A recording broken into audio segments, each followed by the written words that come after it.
I've finally had a chance to look at the champion points 2.0 that are coming with update 29 for the Elder Scrolls Online. Join me and we'll investigate.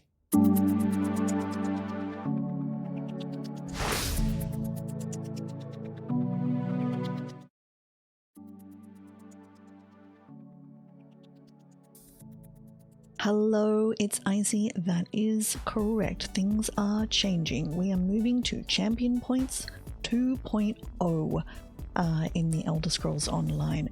As a quick summary, Champion Points are the levels that you get once you're above level 50. Its idea was, rather than being a direct vertical progression of power, it was meant to spread your progression so that new people coming into the game would not be locked out of end game content. This pretty much worked, except what happened is as we reached the top of the champion points, it became less and less effective and also restrict the developers as to what they could do with champion points.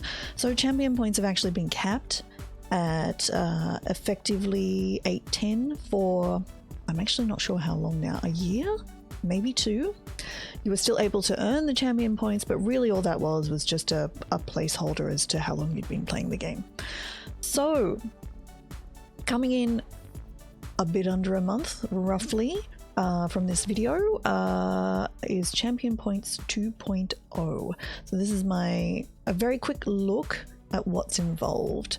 So, first things first, you can see it's now divided into only 3 systems. We have Warfare, obviously, Craft, love it, and Health. Oh, Fitness, sorry. Fitness is the last one.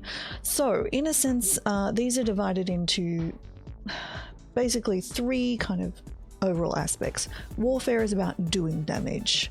Fitness, to some extent, is about preventing damage. And Craft is about all that other cool stuff on the side. And there are some exciting bits under there, and I'll take you in there in a minute.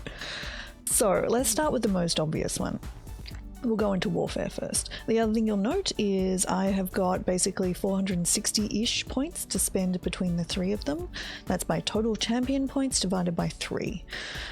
So you still need to spread your champion points around between the different systems. So now we come into Warfare. This is probably the first one most people are going to look at. It's complicated looking. It really does look quite weird. But there's a couple of things going on here. Okay, so there are, to start with, let's start with the most basic ones. Okay, these 3 stars over here. You can put points into these, however many you want, at any time. So, increases max magicka, max weapon spell damage, max stamina. So, in a sense, I feel that these are the leftovers. You can add whatever spare points you've got into here that you can't spend anywhere else. There are no jump points in here. It's just like literally just put a point in, get a point out. So there's nothing going on there. Now, in the rest of it, you'll see there are some stars up here. Across the top. Oh, no, you can't because I'm behind my face. Okay, up here. We've got some stars. You'll note I can't spend any of these just yet. There's nothing I can do to click on these right now, and that is because you need to unlock the Keystone associated with those ones first. So you'll see here there's faint lines that are leading down. So what I need to undo to unlock these is I have to unlock the Keystone. So you just need to get up to that first line. Jump points have been removed as well, which is great. And you'll see I've now unlocked these stars that are joined here. Okay, so let's talk about some of these ones. So Precision, that's just giving me straight up crit, which is good for this character. So I'm just going to put a few more points into there. I have heaps of points. I experimented with this on a different character and I didn't feel that I was being restricted. And my champion points is like 1300 something, somewhere around there right now. So now, do I want direct damage? When I deal direct damage, I get healed? Sure, that sounds great. So you'll see this one only has a jump. I have to get all the way to 50 points before I can unlock this. But additionally, to actually use this skill as an active passive, need a better phrase for that. I actually have to put it up here to say this one counts. The server, the back-end server, will process this champion point. So this will be divided up. So I can be processing, I can instruct the server to process an additional 4 champion points for green, blue, and red. Some, like these ones, will just always be active. So I don't need to, because that's a flat thing, there's no processing required. I can just have those ones enabled. Additionally, with the precision, that's a flat one. I don't need to enable that. Now you'll see some of these stars here are actually, you can see that they're purple. And these are something else going on. Now to get to this one, however, I can't unlock any of these yet because I haven't unlocked the keystone. So my keystone for here, so I can unlock these either by unlocking a Magicka keystone or a stamina keystone. And this is a stamina character, so we'll unlock the stamina keystone, which gives me max stamina per stage. So to get to a stage, I've got to actually get to the line. Anything spent, basically you need to spend up to the line. Anything less than that are wasted points. So now we can go in here and have a look at this one, and we can unlock a few. So once again, there's another keystone in here. This is a Sub-Constellation. So we need to unlock quick recovery, and once we've unlocked quick recovery, I can then actually unlock the other ones as well.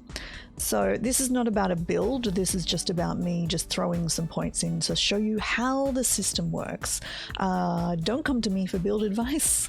I'll be going to other people, so pretty much.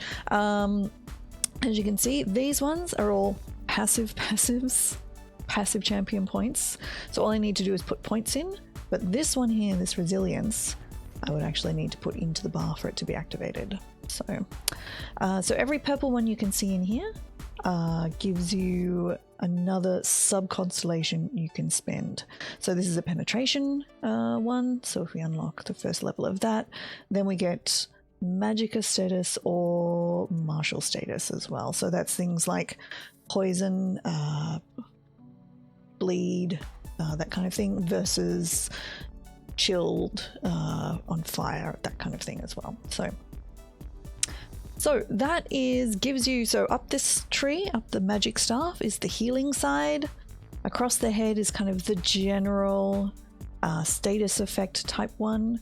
Up the hand is the kind of stamina, damage over time. It's not really divided into Magicka sort of healing kind of thing.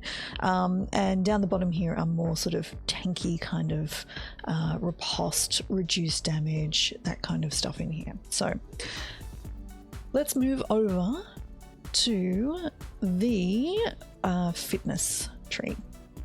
So we have the warrior here rather than the mage of the previous one. So as you can see, once again, nothing can be unlocked until you actually put some things into the keystone. So the keystones are tumbling, sprinting, where are my other keystones up here? Rejuvenation, ironclad, those ones are not linked, sorry, they're the separate three. So the separate three are boundless vitality, max health, max armor, additional regen. So the keystones are,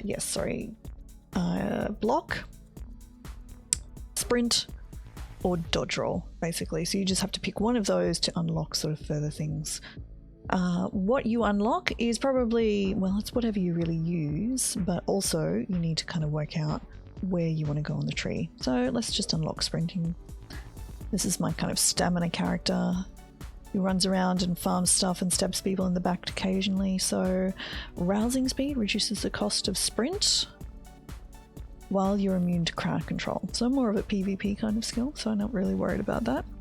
Reduces the movement, increases your movement while sprinting. Sounds great. Let's put some points into there. Reduces the cost of block, unlocks up into this tree. You can see here now I've got the increased max health as well, so may as well do that for this character. And once I've unlocked this, now I've got some strategic points that I can actually put up into here. So So should we go with health recovery and ultimate? Sounds great. Why not? And then siphoning. Nope, not a Magicka character. 300 stamina per kill. Don't really kill that much stuff. So no. When affected by other skills, reduce stats. Reduce the duration of elemental stage. That sounds great. I don't want to be affected by bad things as much. So I'll just throw some points in here. Increases stealth detection. Oh, I like it. Let's take that. But more of a PvP skill, really. So yeah, as you can see, lots of interesting sorts of things. Some of these need to go onto the bar. Basically, the red ones need to go onto the bar. Did I already put that one up? I think I did. And don't. Oh, fine. Let's take the stamina one, shall we? Why not? Got the points to spend. So that's so yeah, as you can see, it's kind of more a defensive, more attacking, more defensive. But lots of interesting things in here as well if you're not if you're a player who is not focused on combat in the game. And that leads us into the very, very interesting Craft Constellations. I love these so much. All right, Haggler. Increase the cost at which merchants buy your goods from you. Love it. Reduces fall damage. Oddly helpful for some reason. Maybe I fall off stuff. Reduces the movement speed penalty in sneak. I'll just take it all. Out of sight reduces the radius you can be detected while in sneak. Thank you. I'll take that as well. You've got a remove gold from your bounty option as well, which I'm not going to worry about. Actually, no, let's put a few points in, because then that unlocks the rest of this tree, which is all basically super stealthy, sneaky, stabbing in the back type stuff. However, we can actually unlock this tree from the top as well, so we don't have to go from just one direction.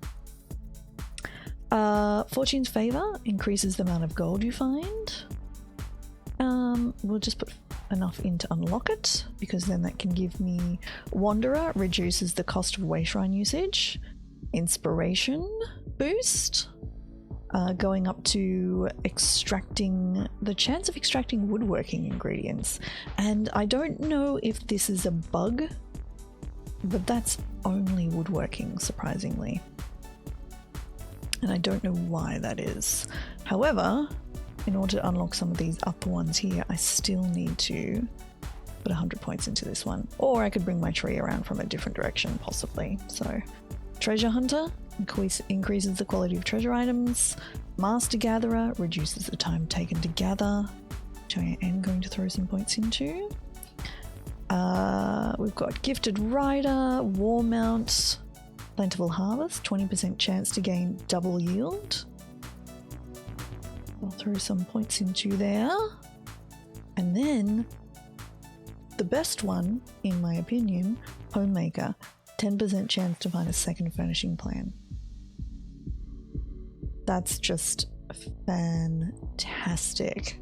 So that gives you an idea. Fishing one as well. Angler's Instinct increases the chance of high quality fish. Reduces the cost of sneak, reduces cost of repair, and increases the out of combat movement speed. So that's your three sort of basic ones that you can use at any time to use leftover champion points as well. So that gives you a basic rough idea of how the new Champion Point 2.0 works. It's basically, there's a key. There's a few keys that you need to unlock, keystones that you need to unlock in order to open the constellation to putting points in. For things that you are active champion points, you need to add them to your bar, otherwise the server's not going to make that calculation. It clearly says underneath them. They're also the ones that are flickering with the little sort of thing around them, basically. So now I'll start getting more patterns when I'm exploring. I think it will be very interesting for build reasons. It's going to be complicated. I'm going to be keeping an eye out for many of the current really good ESO build people to see what they have in mind. But I would say for the moment, if you're curious as to how it works, jump onto the PTS if you can and experiment with a few changes.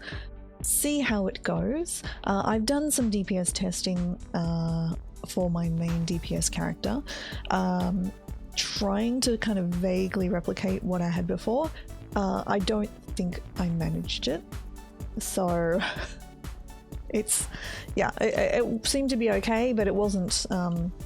Yeah, I don't think that was as effective as I am normally. But on the other hand, I just threw some points in, so there's no judging there. But yeah, I think it's really interesting. So the plans are for later, further sub-constellations can be added to change the way things work. There's a lot of horizontal progression here, which is really nice. I am loving this crafting constellation. I think it's divine and amazing, and I think that's absolutely fantastic. So yeah, I'm very excited actually to see what Champion Points 2.0 are bringing.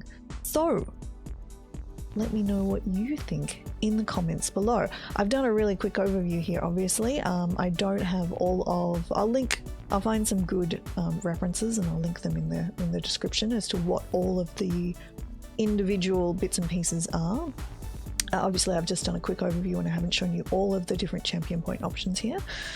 So yeah, do you like it? Do you not like it? I'm very excited to see where this goes, actually. I think this is great. Champion points have been lifted to 360 now, by the way. So there is room to grow. There's overhead places to get to. But just in case you're wondering, the armor cap is still 160. So you don't need to go and farm for new gear. It's just, you can spend any additional champion points. Very exciting. If you haven't, come follow me over on twitch.tv/ICYIC, where I stream the Elder Scrolls Online. I'm part of the ESO stream team and I'd love to see you there. Thank you very much for watching. I appreciate it, and I will talk to you next time. Bye.